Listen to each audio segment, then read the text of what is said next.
If you're a high-ranking member in the Joe Biden administration, you did not get that job because of your qualifications.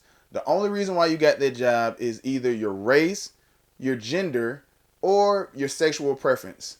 And there is no one that makes this more perfectly clear than Vice President Kamala Harris, who he literally gave the job to because she was a woman of color.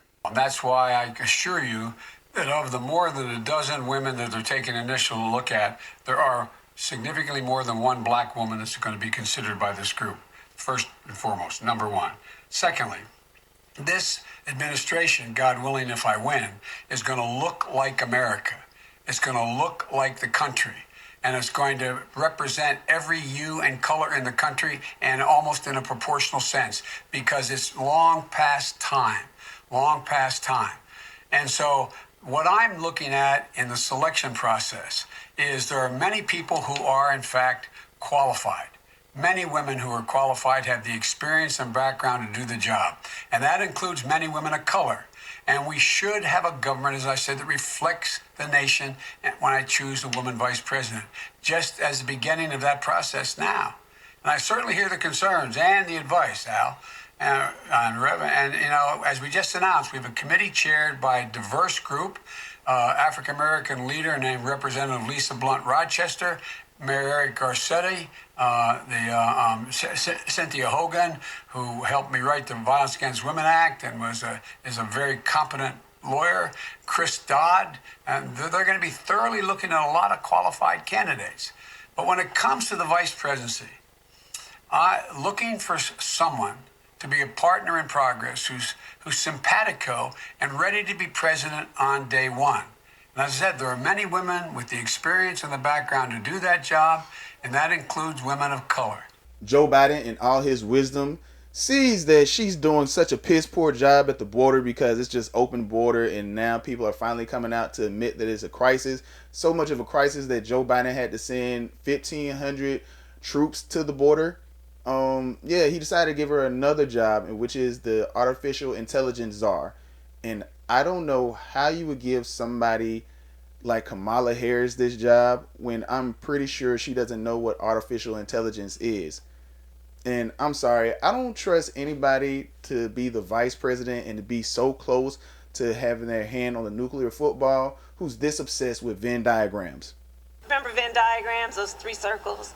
Right. And then let's just see where they overlap. You will not be surprised because I have constructed a Venn diagram on this. Remember those three circles, how they overlap? I love Venn diagrams, so I just do. Whenever you're dealing with conflict, pull out a Venn diagram, right? And so, you know, the three circles. And so I asked my team, right? They're fantastic. Right, he sees the Venn diagram of it all. He sees that there are those circles, and maybe people seem that they're a little different. They live in different parts of the country. They may be different age or different race. But that area in the middle, that overlap, and I asked my team to do a Venn diagram of where these attacks are happening. So voting rights, women's reproductive rights, LGBTQ rights. And of course, there was a huge intersection. You know, I asked my team to do a Venn diagram for me of where we are seeing attacks and who are the attacks against and the similarity. And when you look at a diagram of the, just a Venn diagram. So let me know in the comment section down below, do you think that she should be the czar of artificial intelligence? And what do y'all think about the job she's doing on the border? And let's tell the truth.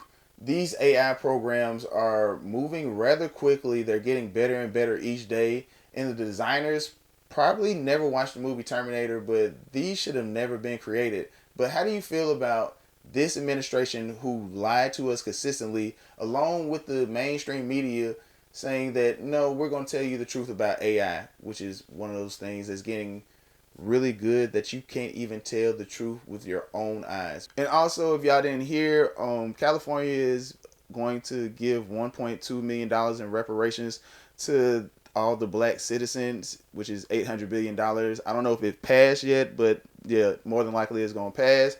And it's kind of crazy since California was a free state and had nothing to do with slavery, but to each his own. I'm your host, TJ Evans, with another installment of the TJ Evans Show. Let me know, what do you think about reparations? Let me know about what do you think about Kamala Harris in the comment section down below. Y'all do the YouTube and Rumble thing. Subscribe to the Royal Family Studios page. And also check out my book on Amazon, The Diary of Marvin DeWayne. Don't take my word for gold. Y'all do your own research. Y'all stay safe, stay prayed up. Peace.